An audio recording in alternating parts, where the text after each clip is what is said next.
Hello दोस्तों, हम लोग देख रहे हैं ह्यूमन एनाटॉमी एंड फिजियोलॉजी का एनिमल सेल का आज हम लोग तीसरा पार्ट देख रहे हैं। यानी कि पार्ट 1 एंड 2 वीडियो अपलोड हो चुका है और आज हम लोग देख रहे हैं थर्ड पार्ट। ठीक है। हाँ तो दोस्तों, हम लोग पिछले वीडियो में सेल्स के कुछ इन्फॉर्मेशन हम लोग देख लिए थे और कुछ बचा हुआ है, जैसे राइबोसोम्स हुआ, एंडोप्लाज्मिक रेटिकुलम हुआ और ये सब दिस दैट बचा हुआ है, तो इसको हम लोग देखेंगे। तो राइबोसोम्स आज हम लोग देख रहे हैं। Ribosome were discovered by Golgi Palade, यानी कि गल्जी अपरेटस जो था, गल्जी अपरेटस ही एक ही साइंटिस्ट हैं जो हैं वो हैं गल्जी अपरेटस है या कहें या गल्जी प्लाडे कहें। इन्होंने अगर जो राइबोसोम का आविष्कार किया या खोज किया था वो 1953 में, यानी कि आज से जल्दी ही इसका खोज किया गया था।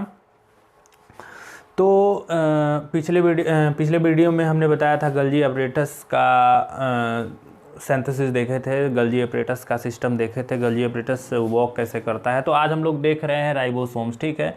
तो राइबोसोम ये आरएनए प्रोटीन का जो है सिंथेसिस करता है। आरएनए डीएनए और आरएनए और एटीपी एडीपी का फॉर्मेशन करता है। ये eukaryotic ribosomes are eighty S and prokaryotic, यानी कि इसमें अगर देखें तो इसमें 80S प्रेजेंट होता है और 70S प्रेजेंट होता है। S डिनोट करता है सेडिमेंटेशन एंड कोफिशिएंट को, 80S एंड 70S प्रेजेंट करता है, जो कि सेल डिवीज़न में हमारे हेल्प करते हैं। देखिए अभी यहाँ ribosomes are present in 70S and 80S हमने अभी बताया था।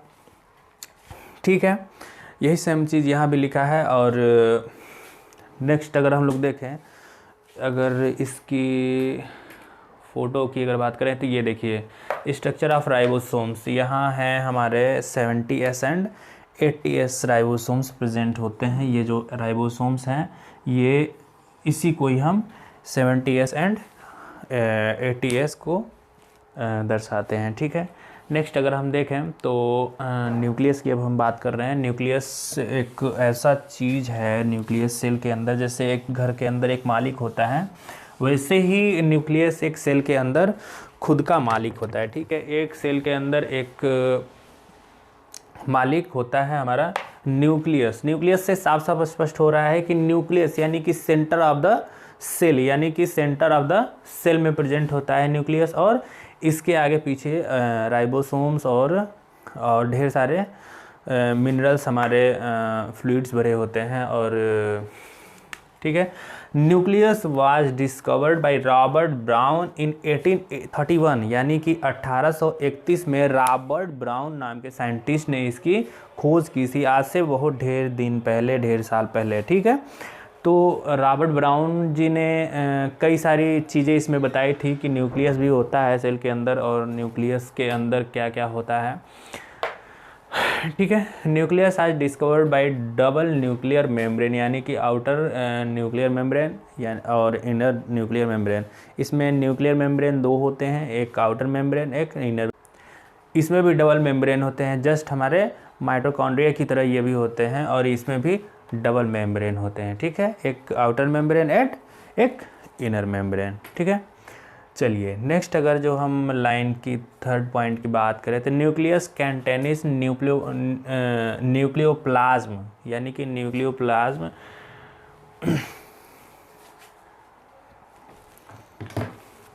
ठीक है। थर्ड पॉइंट अगर हम देखें तो न्यूक्लियस कंटेनिंग न्यूक्लियोप्लाज्म। ठीक है। न्यूक्लियोप्लाज्म ये कंटेन करता है। अगर फोर्थ पॉइंट की अगर हम बात करें तो ये है nucleoplasm containing chromosome fibre and nucleus. ये न्यूक्लियस में फाइबर की सिंथेसिस करती है। ये न्यूक्लियोप्लाज्म कंटेन द क्रोमेटिन, यानी कि क्रोमेटिन आगे हम लोग जब सेल डिवीज़न पढ़ेंगे तब आपको समझ में आएगा क्रोमेटिन क्या होता है। क्रोमेटिन जैसे इस लाइक स्ट्रक्चर होता है, ऐसे होता है, जो कि ये सेल डिवीज़न में हमारे बहुत ज़्यादा हेल्प करता है। सेल डिवीज़न हमारा जो होता है वो क्रोमेटिन और क्रोमोसोम के कारण ही होता है। ठीक है।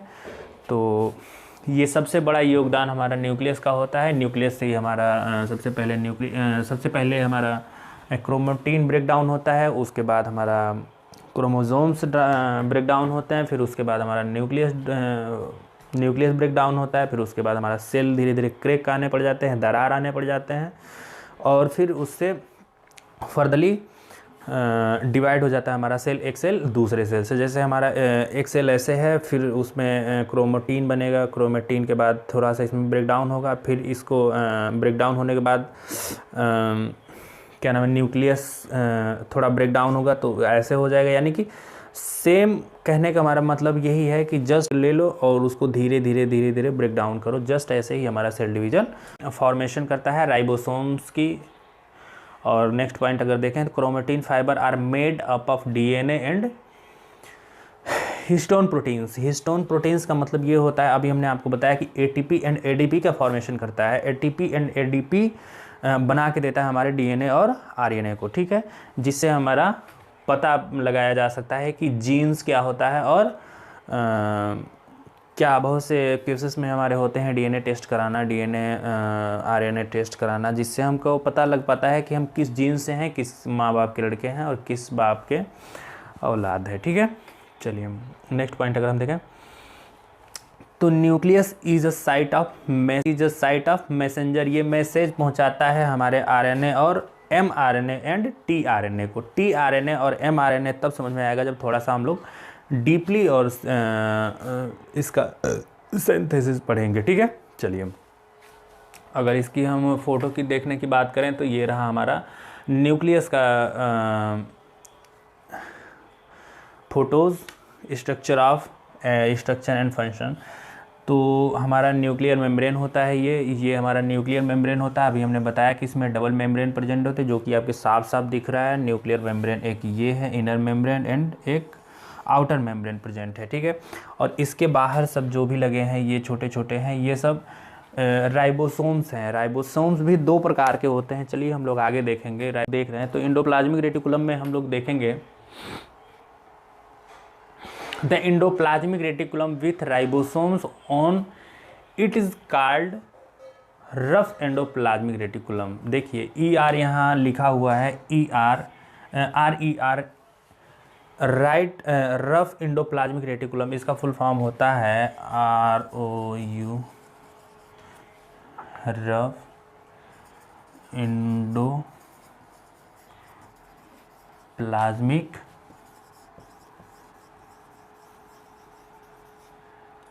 रेटिकुलम, ठीक है। रफ एंडोप्लाज्मिक रेटिकुलम, इसका फुल फॉर्म क्या होता है, रफ एंडोप्लाज्मिक रेटिकुलम। तो जैसे आपने देखा होगा कि कहीं कहीं आपके दिमाग में ये बात आ रही होगी कि एंडोप्लाज्मिक रेटिकुलम में तो दो प्रकार के होते हैं, एक रफ होता है, एक स्मूथ होता है। जो